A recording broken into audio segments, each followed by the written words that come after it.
What's up, guys? We're back here. Let's talk about the people that I have offended. The ArcheAge Classic player base.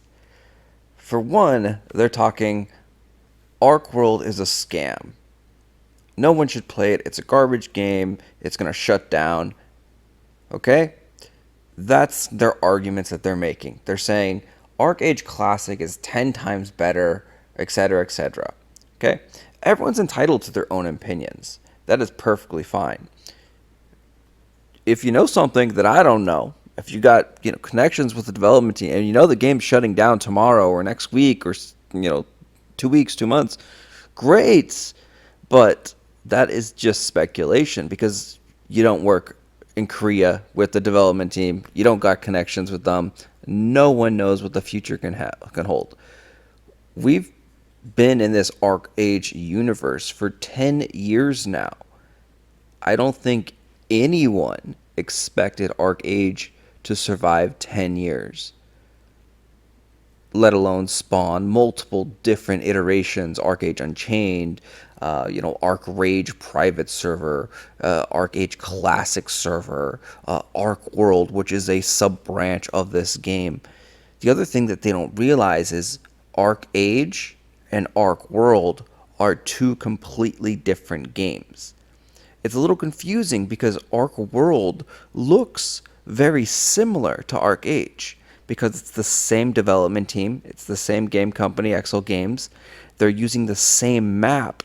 They did tweak and change some things in the map, but nothing too crazy. And then they're using the same combat style. So they're using the core features of ArcheAge, but literally everything else is different.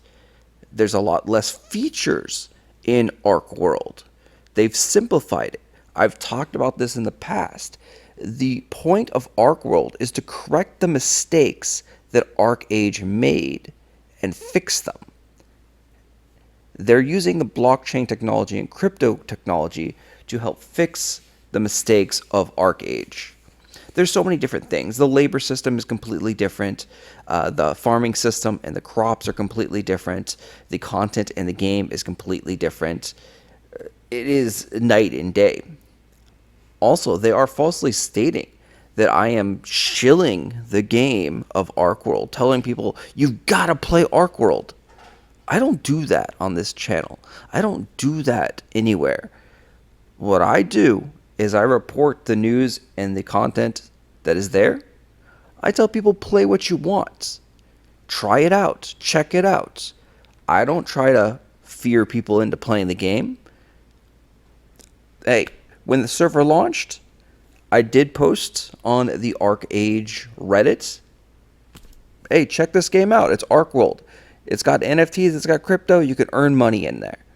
Did I guarantee anyone that they could earn money? Did I say that this is going to be the greatest game ever? No, I didn't say that stuff. I'm not crazy to say that this is the greatest game of all time, right? I'm not that person. Like, you cannot find anywhere in any YouTube videos, anything.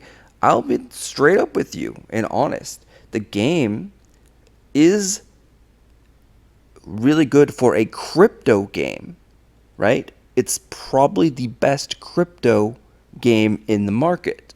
But when it comes to actual MMORPGs, the content is extremely lacking. I've said this multiple times before.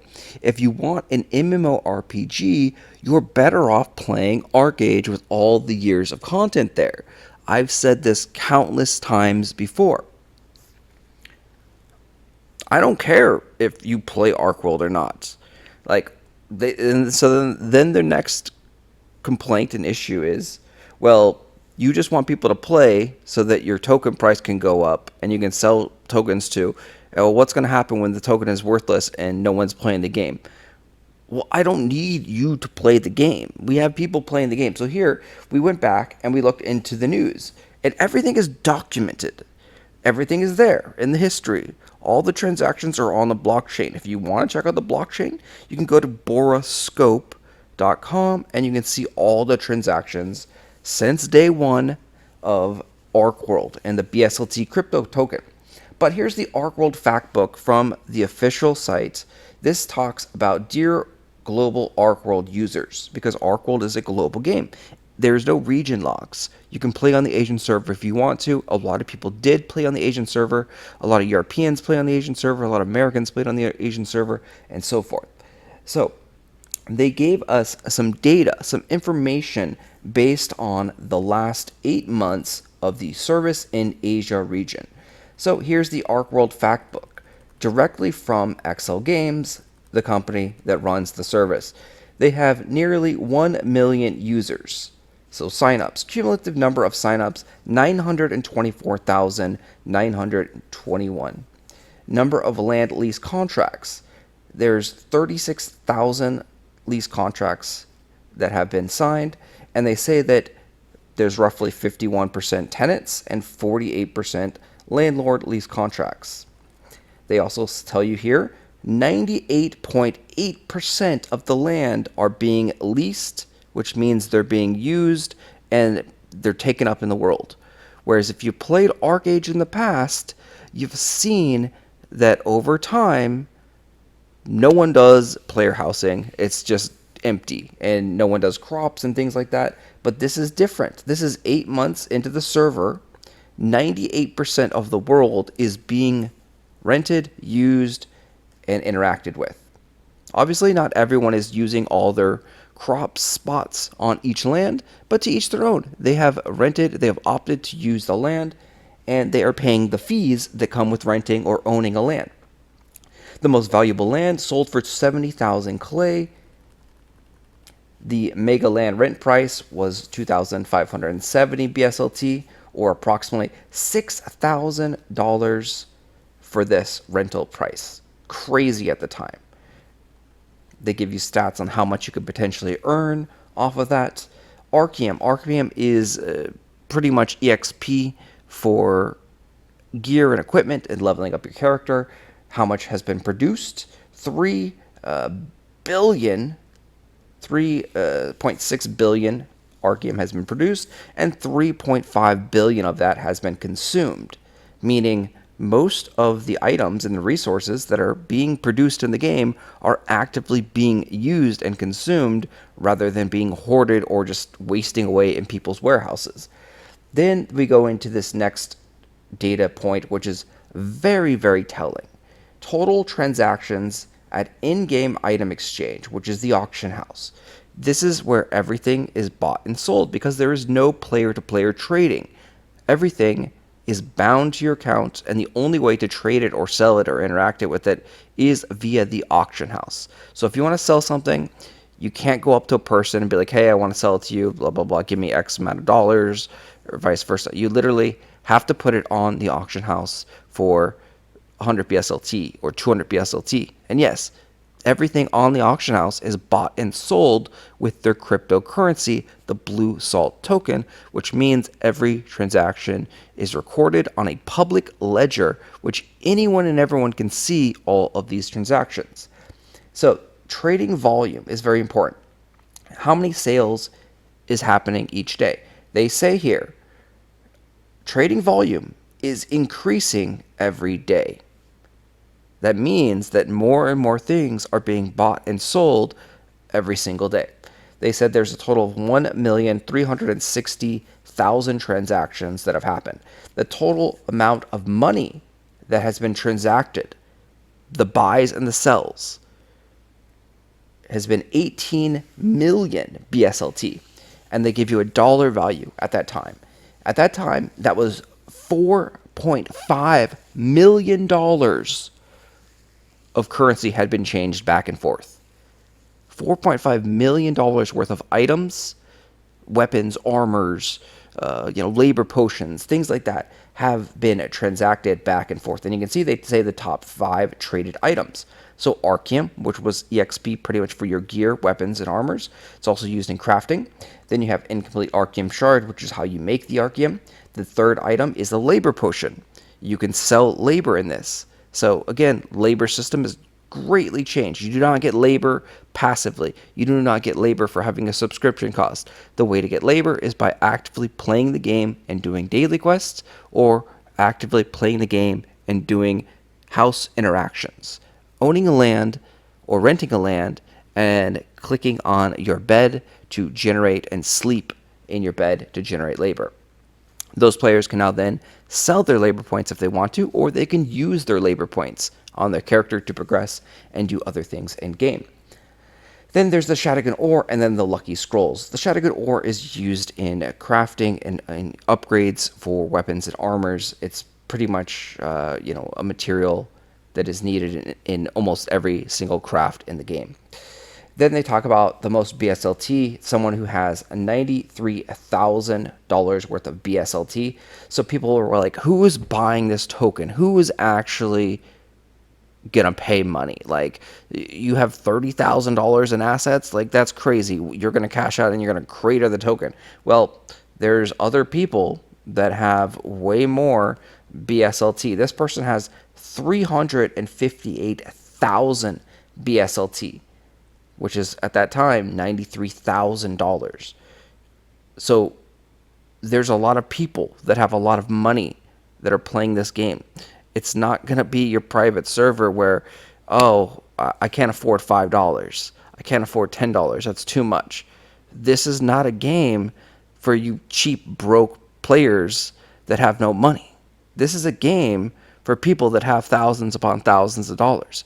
If you don't have thousands of dollars, you can still play this game, though. This game is free to play. But what you're going to be doing is you're going to be grinding your ass off to earn resources to either upgrade your character or, more than likely, sell those resources to someone that has money.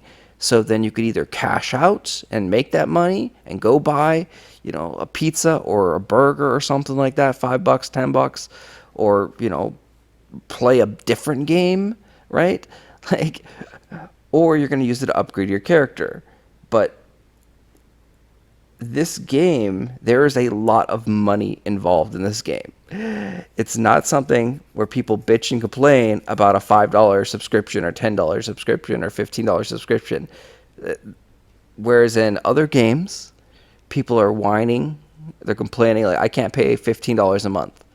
You don't got that here. The game's free. You can jump in for free, you can play for free. But if you want to upgrade your character to past level 55, which is the free-to-play cap, it's going to cost you approximately, $100. Literally, to get to Ancestral Level 1, it's going to cost you around $100. Give or take, depending on the price of the items. You can earn all these things in-game, though. You do not have to pay $100.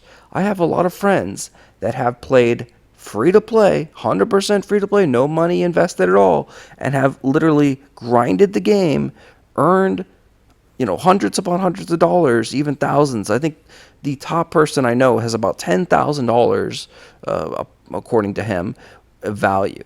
And I could verify this if I wanted to. All I got to do is go to the Bora scope, put in his wallet address, which is also public information, and I can verify all his transactions and see what he actually has. See how many land he has, see what gear and things he's bought and sold, and so forth. So this is all verifiable. Like, people have made money. Are you guaranteed to make money? No. Nothing in life is guaranteed to make money. And why I told a lot of the ArcheAge players when the game launched, hey, check this out, this game could be good and fun, is because when I played in the alpha, most of the players, probably around 90 to 95% of the players that were playing in the alpha, had never played ArcheAge, had never played an MMORPG, and were very, very bad at the game. And they were like blown away by all this stuff because they were brand new to MMORPGs. They had no experience playing anything. And it was like, wow, I never heard of ArcheAge. Like, I'm playing this game because it's cool. It's a crypto game. And it's cheap. And it's cheap for a crypto game. There are crypto games that cost tens of thousands of dollars to play, and they literally have no gameplay experience.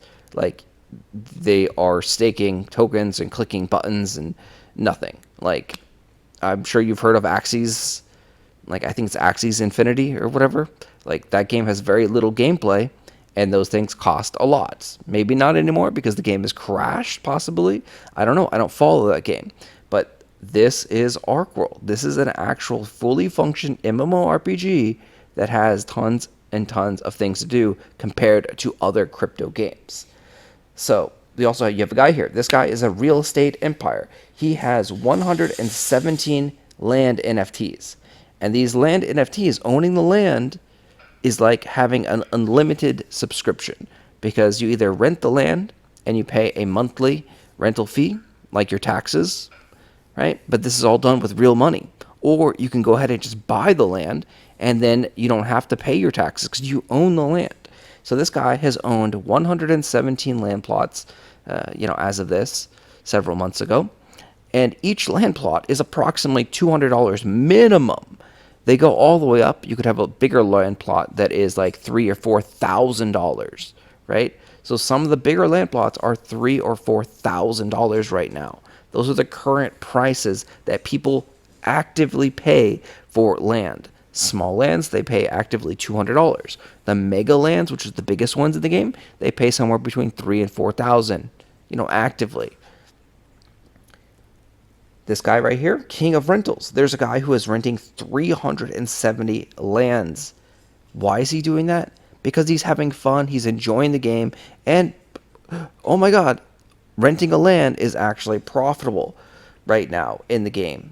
So the guy is doing it because if you find something that is profitable, if you're able to buy an orange for $1 and sell it for $2, why wouldn't you repeat that process over and over again until it becomes unprofitable? He's found a business that works for him, and he likes it. He enjoys it. He's having fun interacting, doing this thing.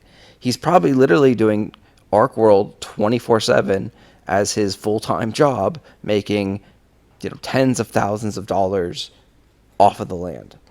Then they go to the OpenSea land NFTs. So total land NFT sales has been $1.4 million as of this time. And they go on to show you based on this 24 cents. So there are people, once again, that are throwing millions of dollars around in this game. We've seen there's 1.4 million land sales. There's 4.5 in auction house buys and sells. So total, because they're different, right? The land sales are not included in the auction house whatsoever. That is a separate outside source on a website called opensea.io. There is 1.4 million there, $4.5 million in auction house sales. So in the Asian server for the first 8 months, there was a total of $6 million roughly being thrown around back and forth, buying and selling items. $6 million in this ecosystem. And then now they show the weapons. So the most rare weapon is a 6-tier weapon. This game is still in the infancy stages. In ArcheAge, you can go up to like mythic and eternal weapons and armors. This game only goes up to, I believe it's what's the yellow one? It's above arcane. It's unique. Is it the unique status? Unique tier? So we don't even have mythic, eternal, any of those things.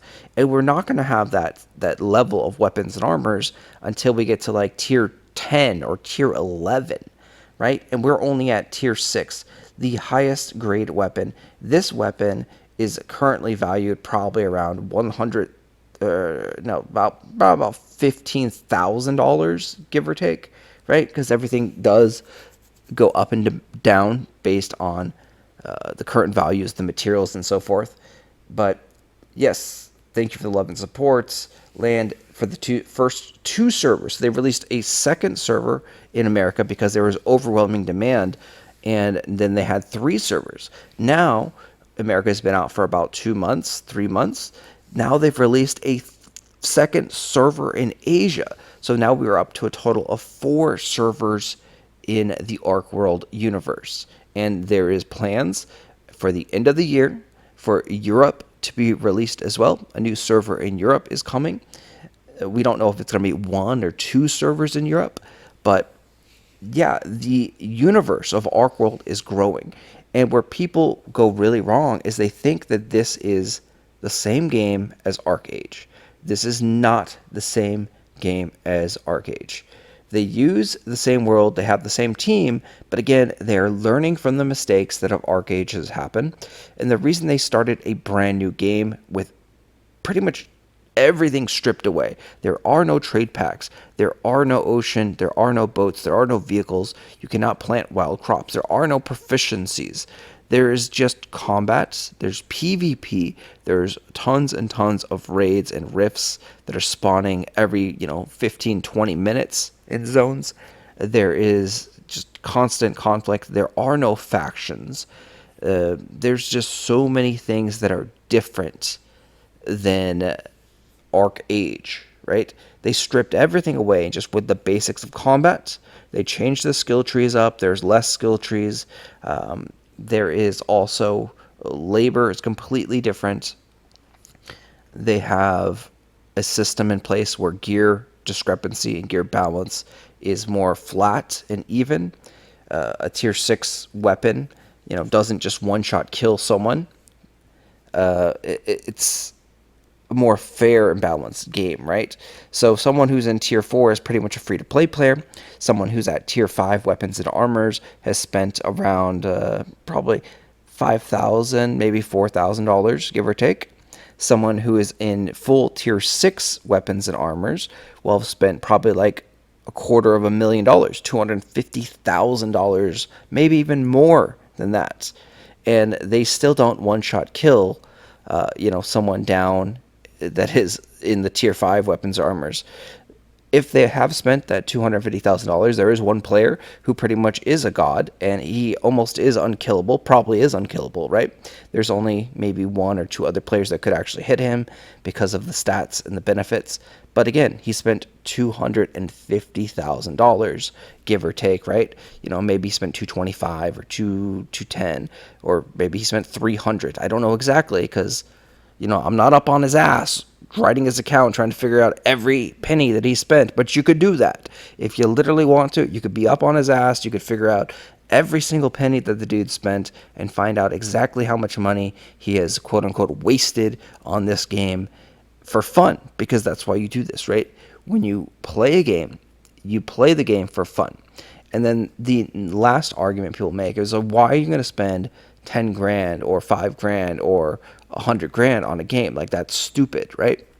Well, a lot of people do spend that kind of money on their entertainment. They spend lots and lots of money when they're having fun and enjoying the content, enjoying the game, or enjoying the activity, right? Most of the time, when you spend money on your entertainment, you get no money back.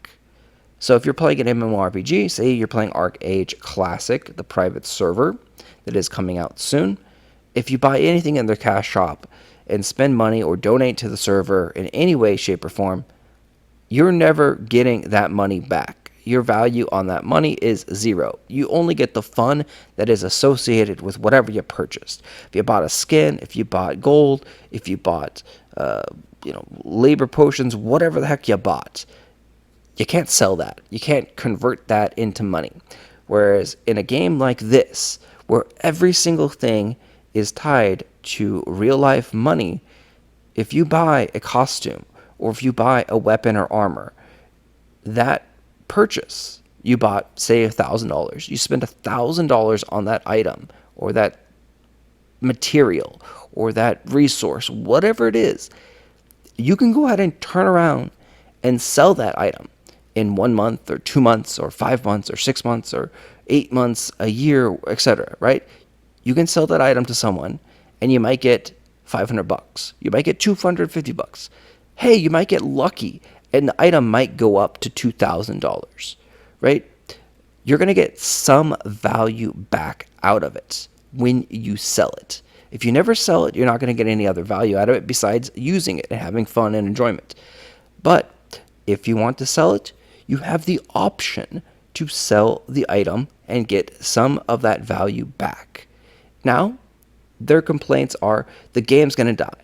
Well, no one knows what the future is going to hold. Any game could shut down at any moment's notice. So, unless they are fortune tellers and really know what's going to happen in the future, that is just pure wild speculation and what they call FUD, right? There's fear, uncertainty, doubt of the future. Hell, I can say the same thing about ArcheAge Classic, that the server is going to shut down in 6 months. I have no proof, no evidence, no logic behind this. It's a pure aimless speculation on my part. I have nothing. Just like I think the game's gonna flop. I think the game's gonna do trash, right? Nothing. It's just an opinion that someone has about the game. There is no facts to back this up, right? Would I say that ArcheAge Classic will probably lose players? We can now go ahead and cite facts that all of the versions of ArcheAge has lost players after the servers has launched. The player base declines over time. That is a fact that has been proven over the years. And the fact is that there probably will be a smaller player base 6 months from the launch of the game. At the very start of the servers, there has always been the peak amount of players. Like, it's always happened this way. We've even seen that as well here with Archeworld, right? Archeworld launched, there was a lot of players in Asia. A lot of the players have went away. Archeworld launched in America. They launched 2 servers. There was a lot of players. Some of the players have disappeared. But player retention is significantly higher in Archeworld. And I can prove this with jury queues and also the land that we've seen and we've shown here. 98% of the land is taken, consumed in the Asian server. Even with me telling you that a lot of the players left and quit the Asian server after the first month or two, right? A lot of the people like, hey, this game wasn't for me. I tried it out. I left. Or they made $50, made $100, made $5. And they're like, okay, peace out. This is not worth my time. It's not worth my effort. It's not fun for me. So I'm going to quit. And I'm going to take my money and run away, right? People did that. People left. When they left, you sell your stuff and you can get some money. That is the principles behind this game. There's nothing wrong with that. Every server loses player base, right?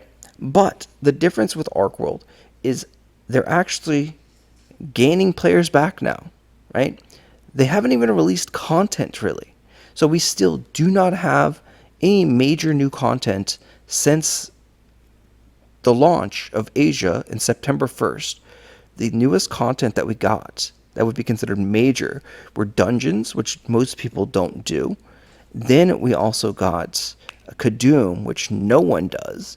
We also got Arena, which people do, but Arena is a 40-minute window where you can do Arena once a day, 1 period per day. There's a 40-minute window where you can fight up to 12 times per day. That's it. Those are literally all the content. We did get some changes to endgame for solo players, ancestral monsters. So we got new ancestral monsters. So 4 things that we got that were new-ish content. We didn't get trade packs. We didn't get ocean content. We didn't get vehicles. We didn't get hardly anything in those months, almost a year now, since September 1st, right? And the player population is now starting to curl. It's starting to curl, meaning more and more players are joining the game, checking it out, because in the beginning and before the launch, everyone was like, the game's going to fail. The game's a scam. This game is nothing. Don't play this game. They're going to ruin it. The game is terrible, etc. Well, a couple months go by, the game's still here. 6 months go by, the game is still here. 8 months go by, the game's still here, and they release American servers. So people migrated to America. More people came. New players came to America server, checked it out. Same thing happens. America servers now start to lose population because the game is not for everyone, right? The game is very grindy. The game is a Korean grind fest at its core. It's going to take you years upon years as a free-to-play player to get really strong progression, but it is possible. We have guild members that have 14,000, 15,000 gear score, which is roughly around full tier 4 with a couple tier 5 weapons and armors, and that is possible as a free-to-play player. But getting a full, say, tier 5 weapons and armors is going to take them years upon years to do. just because of how grindy the game is. It is possible to do this. Getting a full tier 6 weapons and armors, it will probably take someone 10 years, maybe longer at this point. Like, the game is that grindy because they have not released any new content to make it easier to progress. We are still waiting for the first big patch, which is the ocean content, having trade packs come into the game, having Kraken or Leviathan, having sea bugs. That stuff is not in the game, and that is going to be the first big content release, which, when the first big content release comes, most likely it is going to make it easier for progression in the higher tiers, because the early game tiers are already fairly easy to upgrade your character. Like I said, everyone as a free-to-play gets tier 3 weapons and armors, complete set, and you get 2 tier 4 weapons that you have as a free-to-play player. Your gear score is approximately 12,000 as a free-to-play player, and you can get up to level 55. So these things are all there very easily, but it starts to become a grind, difficult to get higher than 12,000 gear score. And the highest player, the player that has full tier 6 and has spent probably $250,000, he has 23,000 gear score approximately. And, you know, a free-to-play player will not even be able to hit him because they have a system in place which is called invalid. And so this invalid system forces you to upgrade your armor before you upgrade your weapons like further. You're going to have your weapons at, say, tier 5, and all your armor will be at tier 4, because it is wiser to upgrade your weapons to tier 5 first, and then after that, you can't upgrade. You have choices, you have freedom of choice, you can do whatever you want, right?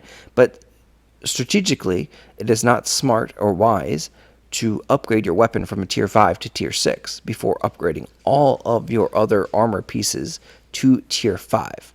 The upgrade process going from tier 5 weapon to tier 6 is going to cost, $15-ish thousand, whereas if you decide to upgrade your armor to tier 5, it's only going to cost you approximately like $300 or $400, give or take, right?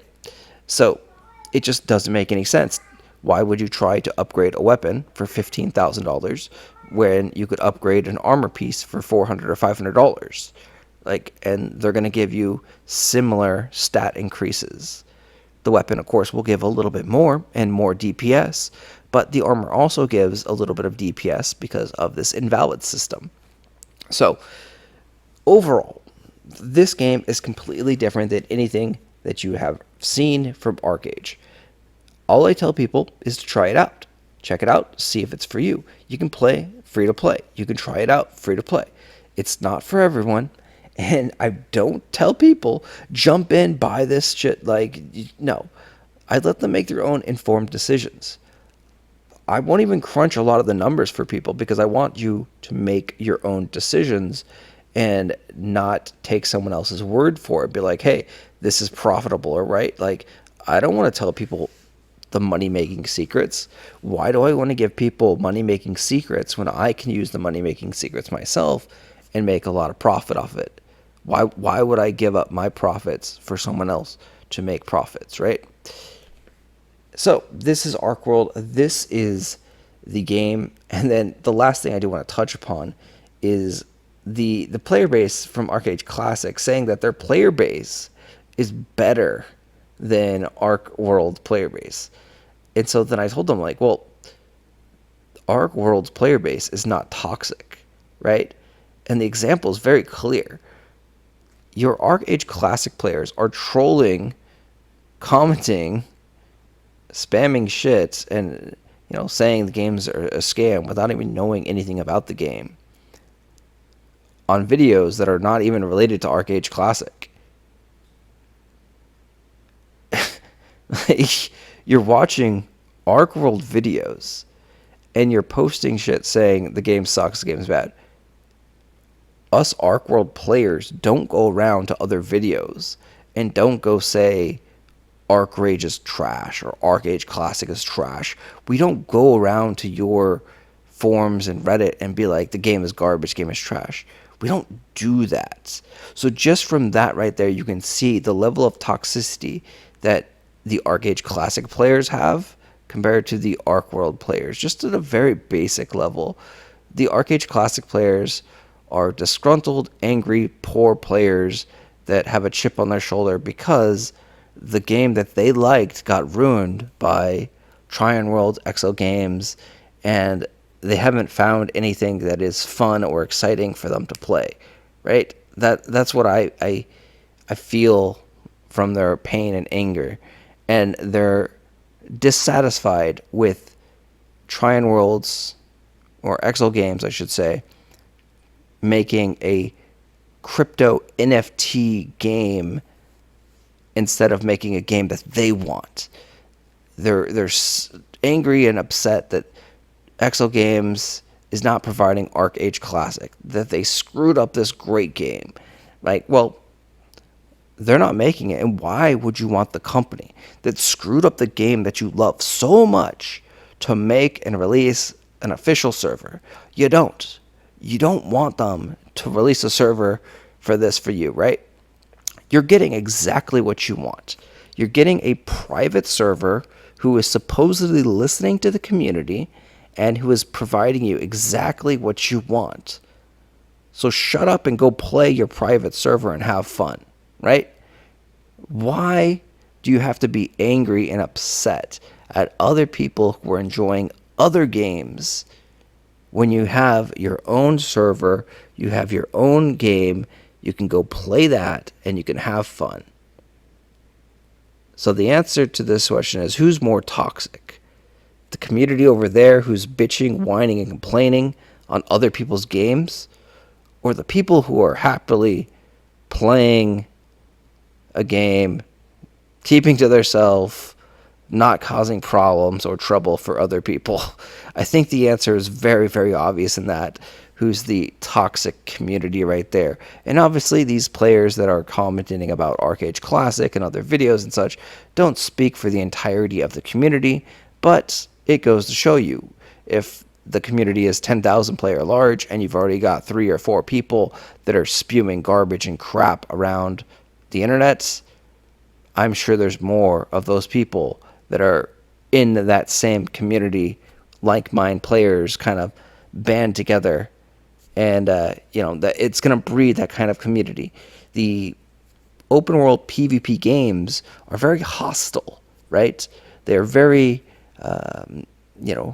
angry people. They always want to win. They never want to lose. And if they get ganked or they get, beaten up, lose a fight, they get frustrated, they anger, they have issues, right? They want to win, but they never want to lose. And it's okay. Losing is a part of life, right? Losing happens. I'm okay with losing. I'm okay with losing in the arena. I'm okay with losing PvP fights. I go gank people, and I get ganked, and we have good sportsmanship, man. We're happy. We're chill. It's like, okay, cool. GG, good fight. Like, we have respect for one another in game. It's the server that I play on in Archeworld. It has its own player-run kind of faction base going on. The guild that runs the server, quote-unquote, unofficially, right, they have split the server up into 2 different times. There's a 4 p.m. to 4 a.m. time, and then vice versa. And that's like their time to farm, and then when 12 hours is up, then they give it to the other guild, mega guild that is on the server, and they farm for 12 hours. Like, they have unofficial rules, and everyone in the server follows these rules for the most part. There's only a few people that have, I'm not associated with any of these guilds, and I do whatever the hell I want to do, and I go roam around in PvP and etc., right? But everyone else, they have consensual PvP.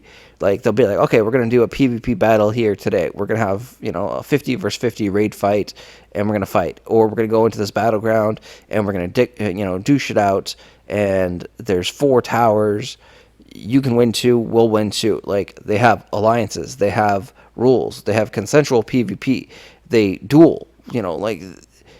There's sportsmanship here. It's not like one server trying to dominate one guild trying to dominate the entire server and control everything 24/7 in game. It's been divided up in certain times, and it's like they have law and order essentially in the game, and it's a unique thing where people respect one another of like, oh, this is my spot, and it's like, oh, okay, if you leave for 5 minutes or longer, then the spot becomes free. If not, the spot's yours. Like if you have to go to the bathroom for 2 minutes or whatever, or go to your house to do farming activities and come back. Like there's laws and orders in the server, and it functions. It works, right? ArcheAge and other open world PvP games are generally lawless, and sure, sometimes rules and systems come out and player base things like that happen, but generally it's one dominant power group. It takes over the entire server and tries to rule with an iron fist over everyone because, hey, it's a PvP game. That's what you're supposed to do, right? The two mega guilds on my server, they could fight each other. They could try to dominate the entire server, right? But they share. Hey, this is our time. This is your time. We'll be nice to each other, etc., etc., right? So it's a different world. It's a different game.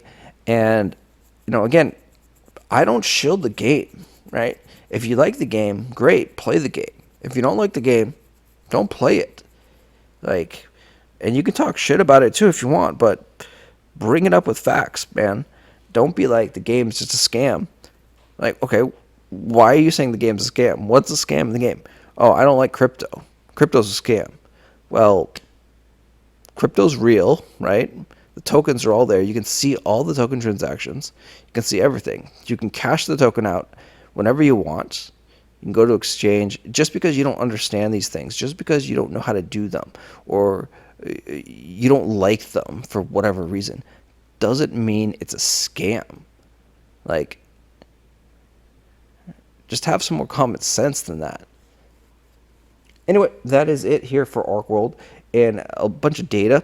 So I will talk to you guys later. Let me know if there's anything that I missed and that you want to post in the comment section. I'm sure the Archeworld or ArcheAge Classic people will be down there talking about how the game's a scam and everything's going to blow apart and fall apart. And yeah, sure, the game could fall apart in 6 months. The game could fall apart in 3 months. But what do you have to back that up? What data? Like, what goes on with this theory of like, yeah, the game's going to die in 3 months? Like, I've given you evidence. I've given you proof. I've given you data that the game's not a scam. What data do you have besides, oh, I think it's going to die? And everyone that said that think the game's going to die has been wrong. They've been wrong day one, week one, month 2, month 3, etc. The game is still here. It's almost 1 year old. The game is doing perfectly fine. The player base is actually growing now. Again, we are curving. We can see the jury queue numbers. We can see that there's 2,000 to 3,000 players concurrently online in the jury queue, and then that there's more players that haven't even done the jury quest. In my American server, I haven't even done the jury quest on this server because it's like there's no point really to do it. But in the Asian server, I've done it, and I tracked the jury quest for many, many months, seeing the concurrent amount of players. You can see hundreds of players just around. The raids fill up. The raids are full most of the time. We have 3 active raids on my server, almost 24/7, farming monsters and rifts. Right? 3 active raids of 50 people. There's, people always in housing complexes. People AFK around the world. You can see people. There's people grinding solo mobs. There are people all around. So it's not like the numbers are fake. The numbers are not lying that there's 2,000 to 3,000 players online concurrently. The world is big. If you've played ArcheAge before, you know that the world is quite large, and you don't necessarily have to see every person online, but there are quite a few people online in different zones doing different activities, and that's part of the joy of a sandbox. You can be doing 5 to 10 different things than other players. Someone can play the Archeworld game or the ArcheAge game by simply being a PvE Care Bear. They don't have to PvP at all. If they don't want to PvP at all, they don't have to PvP at all. It's a sandbox game. You can play however which way you want. And the same thing applies to Archeworld. If you want to play it like a traditional crypto game, you can do that. You can buy land NFTs, you can rent them out, and you can passively just be a landlord. You can also log into the game and do the house activities. You can do the PvE activities, right? You can do these things. It's all about player choice, and that's what makes a sandbox a sandbox. So, enough with this. I will talk to you guys later. Thanks for watching. As always, if you haven't and you made it